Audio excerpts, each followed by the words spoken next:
जय Hind. Plus three third semester Odia honours समस्त छात्र छात्री मानक आज क्लास को समस्त को स्वागत करछि। तो पिला माने वर्तमान आम ओडिया ऑनर्स जो plus three third semester Odia honours core paper 5 आम यूनिट 1 को वर्तमान आम आलोचना करवा जहाँकि रही ओडिया भाषार उद्भव और विकास क्रम। तो ये विषय जहाँ भी एक मार्किया सब सर्ट क्वेश्चन अच्छी बर्तमान आम आज भिडियो संपूर्ण रूपे आलोचना करवा। तेणु जो भी ओडिया ऑनर्स छात्र छात्री मैंने बर्तमान आज क्लास टी देखुं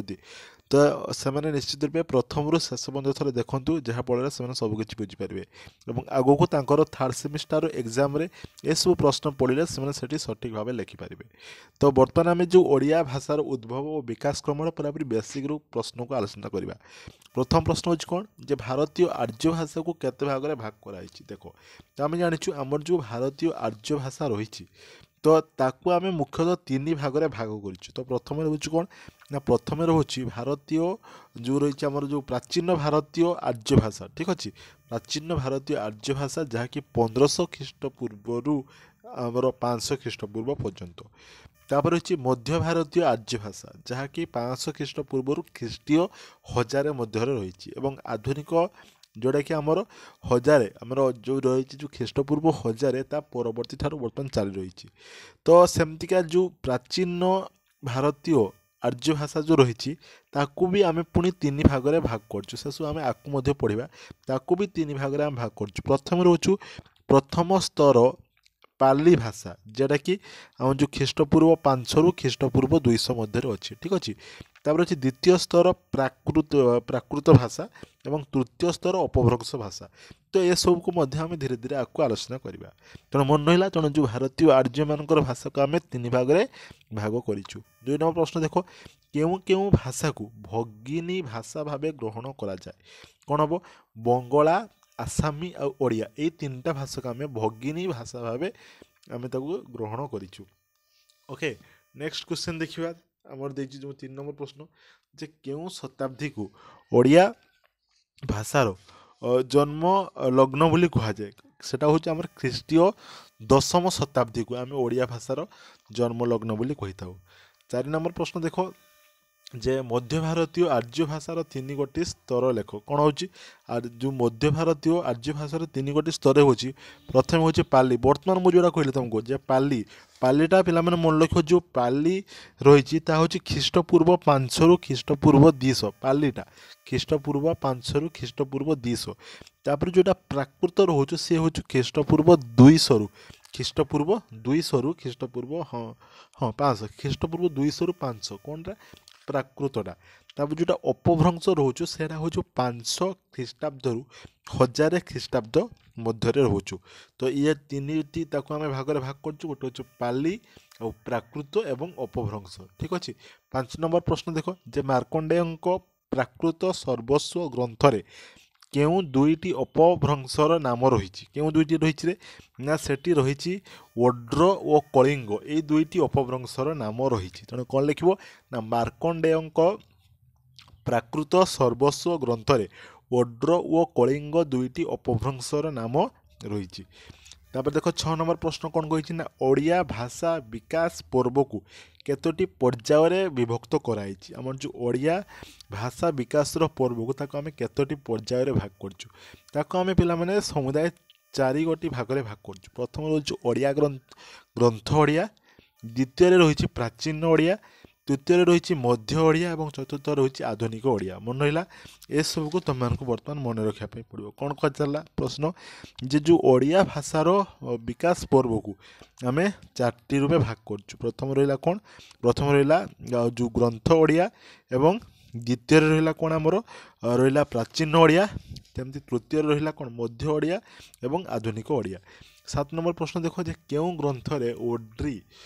विभाषा संपर्क में उल्लेख रही ओड्री विभाषा मध्य क्यों ग्रंथ रही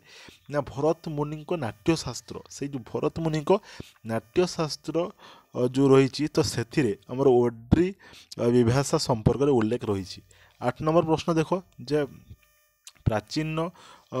ओडिया भाषा क्यों क्यों भाषार त्रिवेणी संगम होता देख जो प्राचीन ओडिया भाषाटा आमर जो क्यों क्यों भाषा को मिसिक प्रथम रोज आर्य तापर हूँ द्राविड़ एवं द्राविड़ अष्टिक गोष्ठी ठीक अच्छे एसबुरे आमर होता कौन होता ना भारतीय आर्य भाषा आउ द्राविड़ ऑस्ट्रिक गोष्ठी भाषा ए सबूर त्रिवेणी संगम अटे यही संगम सप्तम शताब्दी बेलू संगठित होता तापर देख 9 नंबर प्रश्न प्राकृत भाषा को केते भागरे भाग कराई जमती आम प्रथम पढ़ी जो आमर प्रथम भाषाटी कौन थी प्रथम भाषाटी आमको देता जो पाली भाषा को जमती आम जानलु तापर जो प्राकृत भाषा अच्छी 5 भागरे भाग कराई 5 भागरे भाग कराई प्राकृत को कौन कौन अच्छी ना प्रथम रोचु महाराष्ट्री अच्छी एवं जो रही रही पैसाची अच्छी आ मागध अच्छी मागध अच्छी आ सौर सेना अच्छी ठीक अच्छे महाराष्ट्र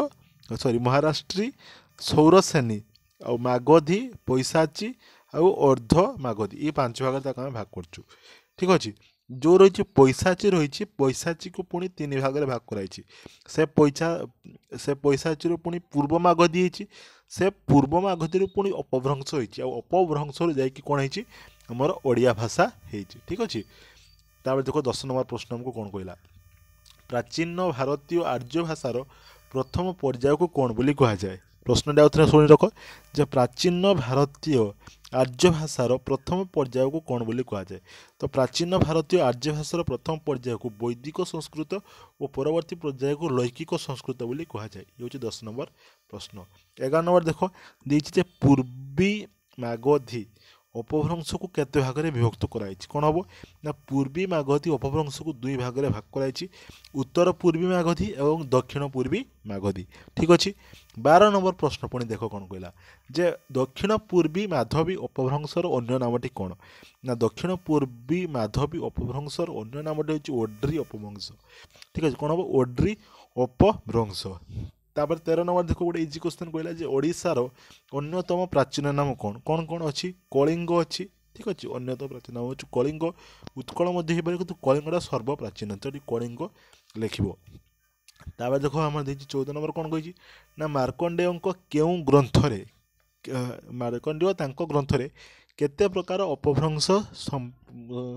प्रसंग उल्लेख करिसेंती तो कौन हम ना मार्कंडेय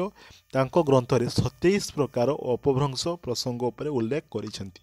ठीक अच्छे तार देखो 15 नंबर प्रश्न कौन कही ना प्राचीन भारतीय आर्य भाषा मध्य भारतीय आर्य भाषा नवीन भारतीय आर्य भाषा केबेठारु केबे पर्यंत रही प्रथम गोटे गोटे कर मन रख जो प्राचीन भारतीय आर्य भाषा से हूँ 1500 रु 500 ख्रीष्ट पूर्व आ मध्य भारतीय आर्य भाषाटी हूँ 500 रु 1000 ख्रीष्ट पूर्व ख्रीष्टीय 500 ख्रीष्टीय रु ख्रीष्टीय 500 रु ख्रीष्टाब्द 1000 और नवीन आर्य भाषा हूँ आमर जो ख्रीष्टाब्द 1000 रु परवर्ती ठीक अच्छे तो ये मात्र 15 प्रश्न थिला आमे यूनिट 2 को पूर्व आलोचना कर देचे जो कोर 5 रो यूनिट 2 को आमे पूर्व आलोचना कर देचे तो ये हला यूनिट 1 मध्य हो गला तो आशा करछि समस्ते ये सब क्लास को देखिबे एवं परवर्ती आमे यूनिट 3 रो शॉर्ट क्वेश्चन को आलोचना करिबा प्रत्येक यूनिट रो अगतरा शॉर्ट क्वेश्चन को सारी देबा तापर इंपोर्टेंट सिलेक्टेड लॉन्ग क्वेश्चन तुमनकर यूनिवर्सिटी एग्जाम टाइम रे आमे आलोचना करिबा।